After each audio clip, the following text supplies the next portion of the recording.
Ndabaramukije cyane mu izina rya Yesu Kristo. Izina ryanje nitwa Alex Ntahiraja. Ndabahaye ikaze kandi muri iki kiganiro igice kigira kabiri c'icigisho citwa Satani mu rusengero. Uyu munsi tugira turabire hamwe ku bijanye n'ivyagezwe. Imbere yuko tubananya nagira mbanze nkubwire yuko mu ijambo ry'Imana muri Bibiliya ivyagezwe biza incuro zirenga ibihumbi n'ibihumbi. Muri izi ncuro zose, incuro zishika 1050 zikaba ziboneka mu isezerano rishasha.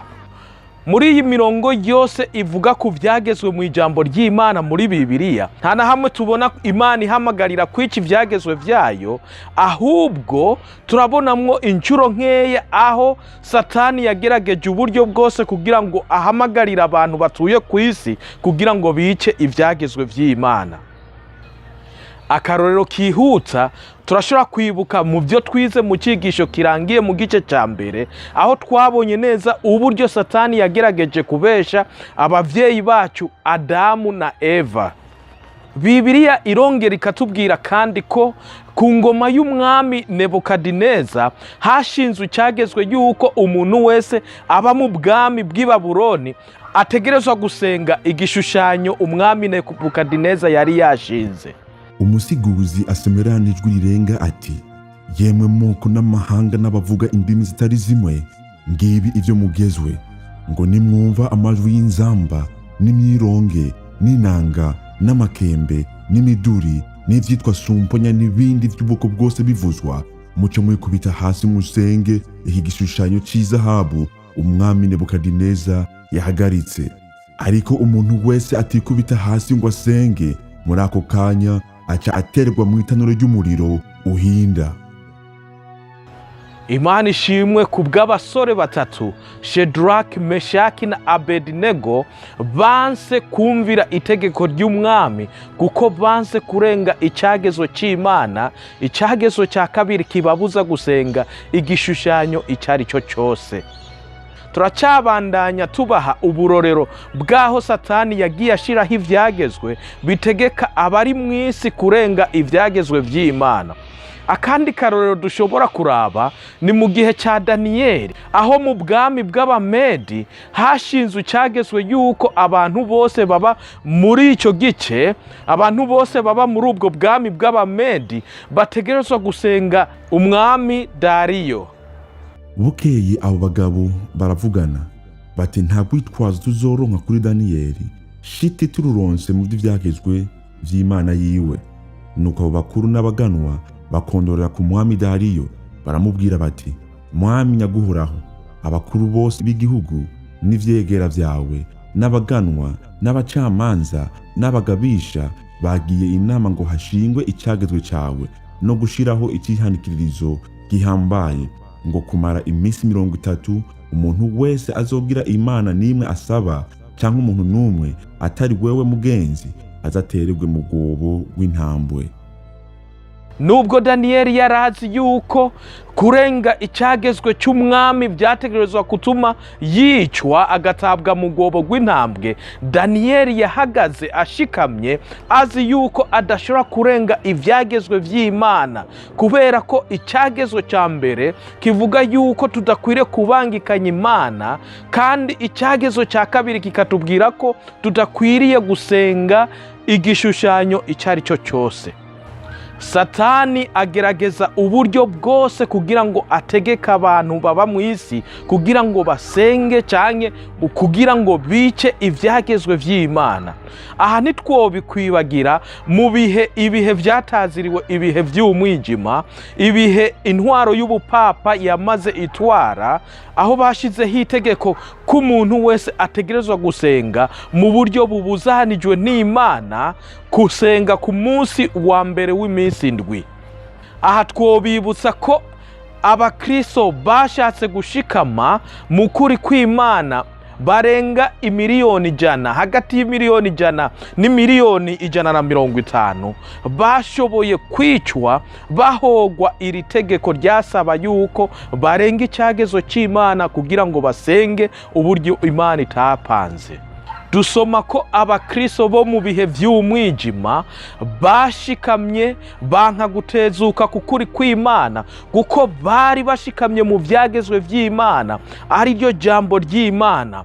Banka kurenga icyagezwe, banka guhonyanga icyagezwe cya kane cyabasaba yuko bakwiriye gusenga Imana ku munsi wayo wera, umunsi w'indwi, umunsi w'isabato. Ubu bwose bwari uburorero bw'ukuntu Satani agerageza uko ashoboye kose kugira ngo acengetere mu byagezwe by'Imana, no kugira ngo ahatire isi yose kugira ngo ikandagire ibyagezwe by'Imana. Uyu mubisha Satani akaba atadusoni na dukeya agira, haba n'umwami wacu Yesu Kristo yaramwihanze ati, ibyo byose ndabiguha niwafukama ukansenga. Ingorane mu ijuru kwari gusenga, no mu isi ingorane iracyari ya yindi, no gusenga. Satani yifuza yuko isi yose imusenga biciye mu kwica ibyagezwe by'Imana, kuko ijambo ry'Imana ritubwira hariya mu Baroma igice cya 6 ku murongo wa 16 yuko uwo twiha kumvira tuba tubaye abagurano b'uyo twumvira. Aha twoca tubereka nka Adamu na Eva, igihe bahitamo kumvira inzoka, bari bahisemo yuko automatically yuko Satani ababera Imana, kuko uwo tuhitamo kumvira tuba tubaye abagurano b'uwo twumvira. Na n'ubu tukaba tukirabira hamwe ku bijyanye n'ibyagezwe. Twabonye yuko Bibiliya atana hamwe yerekana yuko Imana hari aho itwemerera ko dukwiriye kurenga ibyagezwe byayo. Ariko mwibuke ko tutagwana n'ab'inyama n'amaraso, kuko tugwana n'impwemu mbi, tugwana n'abadayimoni, tugwana na ya nzoka imwe yahenda Adamu na Eva, imwe yahenda abavyeyi bacu, imwe yiyorobeka. Mu gihe cyo mu itongo rya Eden, Satani yafashe ku majambo y'Imana yavuze irayagoreka. Mbega mu gihe cyacu ho Satani yoba akoresha ubwo buryo bwo gufata mu majambo y'Imana akayagoreka? Nagomba tubanze twihweze muri Bibiliya. Mbega muri Bibiliya hoba hari umurongo Satani akunda kwifashisha kugira ngo abeshe abantu yuko ibyagezwe by'Imana bitakiriho? Kandi hamwe mwari mugipfuye mwishwe n'ibicumuro byanyu no kudakebwa kw'imibiri yanyu, yabagiranye bazima nawe, imaze kuduharira ibicumuro byacu byose, ihanaguye n'icete kitwagiriza kirimo abwirizwa cyaduhama, igikura hagati yacu nayo, ikibamba ku musaraba. Muri ayo majambo tumaze gusoma, nta na hamwe hatwereka yuko Imana hari aho yakuyeho canke yafuse ibyagezwe byayo byera. Ariko Satani yamaze kwifatira isi yose, ibigisha yuko mu byanditswe byera hariho ibyo bakwiriye gufatamwo n'ibyo bakwiriye gucagura. Bituma abantu batagishobora gusoma Bibiliya yose uko yakabaye. Ari hamwe twoja mu isezerano rya kera, dushobora kubona aha handitse ibi byagiriza, ibyatwagiriza. Twongere dusome muri Bibiliya twumve icyo Bibiliya ivuga kuri aya majambo. Maze Mose yaheje kwandika amajambo y'ibyo byagizwe mu gitabo, ayarangije abarira Abalewi, aribo bareruzi b'isanduku y'isezerano ry'Uhoraho, ati nimujane iki gitabo cy'ibyagizwe mugishire iruhande y'isanduku y'isezerano ry'Uhoraho Imana yanyu, kigumeho kugira ngo kibe icyabona cyo kubagiriza. Ikibazo nuko Satani yamaze kwifatira isi, abesha abantu yuko isezerano rya kera ritagikora. Ariko ijambo ry'Imana ritubwira yuko ivyanditswe byose vyahumetswe n'Imana kandi bigira ikimazi cyo kutwigisha no kudukosora, kuduhana, kugira ngo umuntu w'Imana abe uwushitse. Ivyanditswe byose byahumetswe n'Imana kandi bigira ikimazi cyo kwigisha umuntu no kumuhana no kumutunganya no kumutoza indero nziza mu kugororoka, kugira ngo umuntu w'Imana abe ushitse, afise ibimukwiye byose ngo akore igikorwa cyiza cyose. Dusome mu ijambo ry'Imana turabe ahanditswe ahari cete kitwagiriza, turabe icyo cete Yesu yabambye ku musaraba icari cyo. Maze Mose yaheje kwandika amajambo y'ibyo byagizwe mu gitabo, ayarangije abarira Abalewi aribo bareruzi b'isanduku y'isezerano ry'Uhoraho ati nimujane iki gitabo cy'ivyagezwe mugishire iruhande y'isanduku y'isezerano ry'Uhoraho Imana yanyu kigumeho kugira ngo kibe icabona cyo kubagiriza. Ikibazo dufise mu bakristo b'iki gihe nuko badatahura yuko ivyagezwe birimwo uburyo bubiri. Hariho ivyagezwe vya Mose hakaba n'ivyagezwe vy'Imana. Reka turabire hamwe itandukaniro ry'ivyagezwe vy'Imana n'ivyagezwe vya Mose. Ubwa mbere, ivyagezwe 10 vy'Imana ari byo Bibiliya yita ko vyera bigororotse bibaho ibihe bidashira. Imana ubwayo niyo yavyanditse, ivyandika ku bisate vy'amabuye. Usomye mu gitabo cyo Kuvayo igice cya 32 ku murongo wa 16 hatubwira ko Imana ubwayo ariyo yiyandikiye ivyagezwe vyayo 10 n'urutoke rwayo. Ivyo bisate vyari bikozwe n'Imana, kandi inyandiko zikorongoshowe kuri vyo zari inyandiko z'Imana. Mu gihe mu gusubira mu vyagezwe igice cya 31 ku murongo w'9 hatubwira yuko ivyagezwe vya Mose vyanditswe na Mose. Mose yandika ivyo vyagezwe abishikiriza abaherezi aribo Balewi, abareruzi b'isanduku y'isezerano ry'Uhoraho, abishikiriza n'abakuru bose b'Abisirayeli. Muri ako honyene acatwereka ko ivyagezwe vy'Imana n'ivyagezwe vya Mose bitandukanye. Ivyagezwe vy'Imana vyanditswe ku bisate vy'amabuye, mu gihe ivyagezwe vya Mose vyandikwa mu gitabo. Mu gitabo cyo gusubira mu vyagezwe igice c'10 ku murongo wa 5 hatubwira neza ko ivyagezwe vy'Imana vyabikwa hagati mu isanduku y'isezerano, indani mu isanduku, mu gihe ivyagezwe vya Mose vyo vyabikwa haruhande, igitabo cyabikwa haruhande y'isanduku. Ikibazo kica kigaruka, muri ibi vyagezwe biri mu gitabo cya Mose n'ivyagezwe 10 vy'Imana biri ku bisate vy'amabuye, ivyagezwe Imana yita ko vyera vyamaho ibihe bidashira, ni ibihe muri ibi vyagezwe Yesu yabambye ku musaraba? Ni ivyagezwe vya Mose nivyo vyatwagiriza, nivyo Yesu Kristo yaje akabamba ku musaraba. Ivyagezwe vy'Imana biriho kugira ngo biturongore gushika ku kugororoka, mu gihe ivyagezwe vya Mose vyo vyaduhana kugira ngo dutinye ivyagezwe vy'Imana. Usomye mu gitabo cya Matayo 5 ku murongo wa 17 gushitsa ku murongo wa 19 hatubwira neza ko Yesu ataje gukuraho ivyagezwe 10 vy'Imana. Nimugire ngo naje gusenyura ivyagezwe canke amajambo yavugishwa n'Imana. Sinaje kubisenyura, naje kubishitsa. Ndababwire ukuri, gushitsa aho ijuru n'isi bizoviraho, nta kanyuguti na kamwe canke n'akazatsa bizova ku vyagezwe gushitsa aho vyose bizoheraherezwa. Nuko uzorenga ibwirizwa na rimwe ryo muyoroshe hanyuma y'ayandi, akigisha abantu ngo bagire batyo, mu bwami bwo mw'ijuru azokwitwa muto hanyuma y'abandi. Ariko uyitondera akayigisha, uyowe azokwitwa umukuru mu bwami bwo mw'ijuru. Ariko Yesu yavuze yuko ivyagezwe vya Mose, ivyari muri ico gitabo vyatwagiriza, vyabambwe ku musaraba. Nico gituma Yesu Kristo yatanze n'akaroro ngo mwarumvise yuko handitse ngo umuntu niyagukura ijisho nawe aza kugwa irindi jisho. Ariko Yesu yaje kuvuga yuko ivyo agiye kubikuraho. Ivyo byose tubisanga muri cya gitabo cya Mose.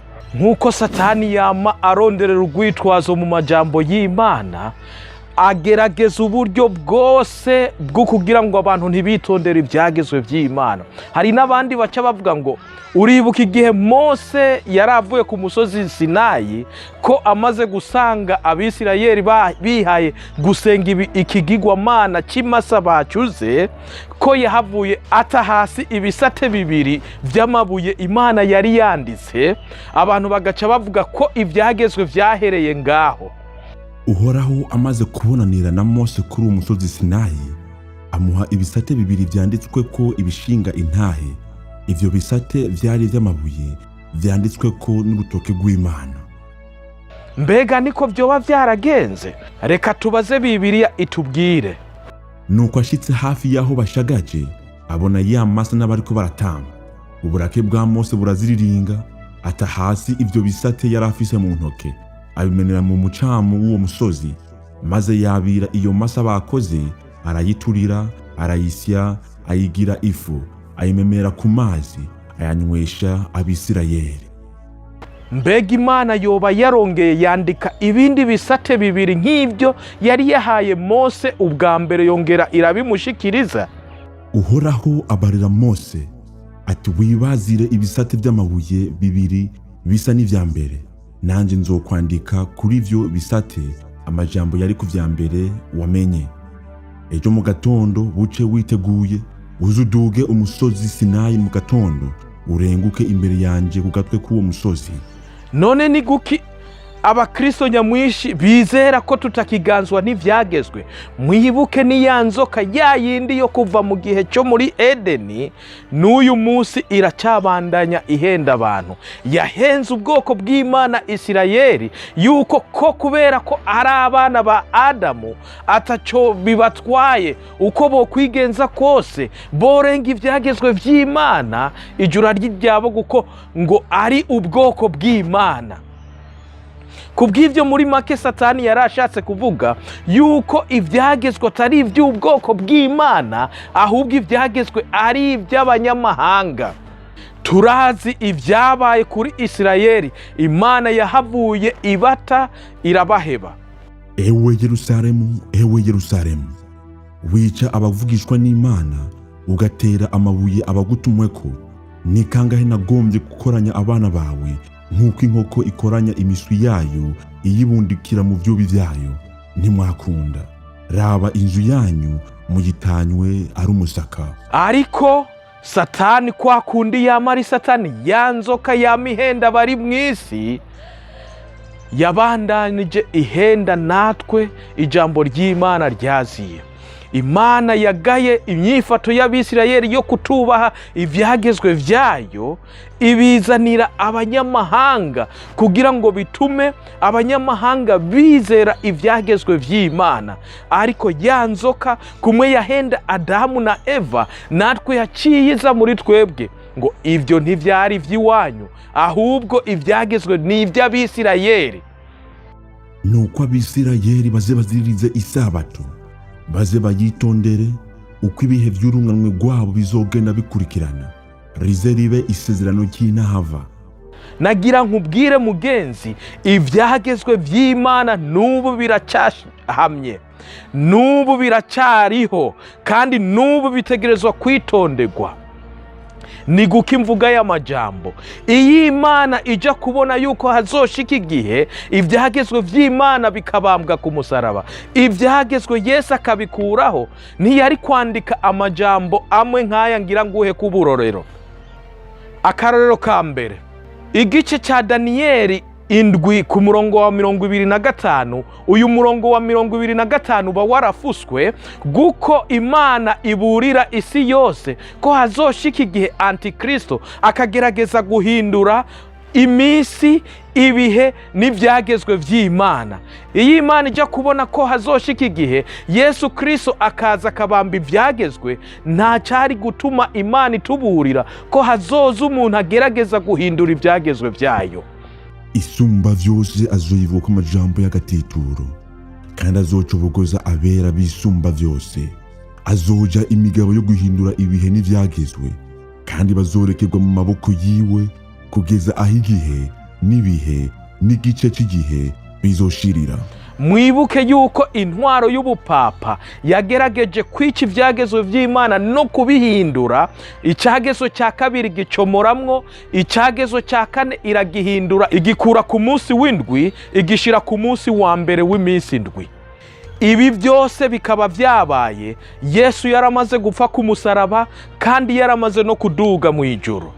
Imana yarizi yuko ivyo byose bizoba. None ni guki Imana yoba yarizi yuko igihe kimwe ibi vyagezwe 10 Yesu yobibamba ku musaraba, ikatuburira yuko Antikristo azokuraho ibi vyagezwe? Kabiri, Imana ntiyari kutuburira umurongo uri mu Vyahishuriwe Yohana 12 ku murongo wa 17 utubwira yuko mu gihe cy'iherezo Satani azoba afitiye inzigo nini abasigaye bitondera ivyagezwe vyayo vyera. Kandi Imana ntiyari no kongera kutuburira ko abatazosenga igikoko ari abitondera ivyagezwe bonyene. Ivyo bikaba biboneka mu gitabo cy'Ivyahishuriwe Yohana igice ca 14 ku murongo wa 12. Aho niho ukwizera kwabera guserukira, bitondera ivyagezwe n'Imana no kwizera Yesu Kristo.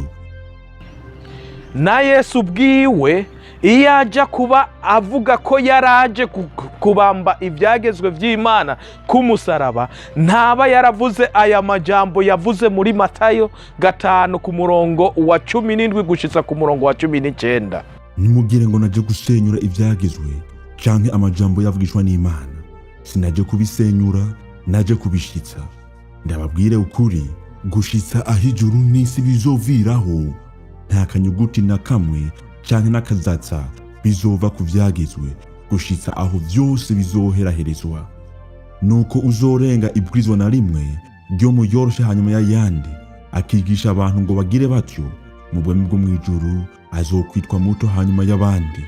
Ariko uyitondera akayigisha, uyowe azokwitwa umukuru mu bwami bwo mw'ijuru.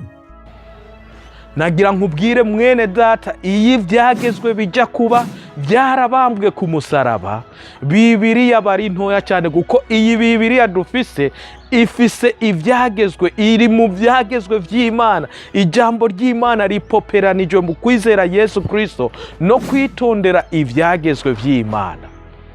Uyu murongo uri muri Yohana wa mbere igice cya 2 ku murongo wa 3 gushika ku murongo wa 4 ntuba uri muri Bibiliya, kuko uvuga ngo iki nico kitumenyesha ko tumuzi nitwitondera ivyagezwe vy'Imana. Uvuga ngo ndamuzi ntiyitondera ivyagezwe vy'Imana numubeshi, kandi ukuri ntikuri muri we. Uyu munsi Imana ishaka abantu bitandukanya na Satani. Imana ishaka abantu, abagabo mu kwizera bashobora guhagarara mu kuri, abagabo badashobora kugugwa ntibagurishwe, naho ijuru ryoshobora guteremuka bashobora gushingira intahe bakavuga ukuri kw'Imana, naho isi yose yohindukira igatera umugongo Imana. Aba bakurikira Yesu haja hose.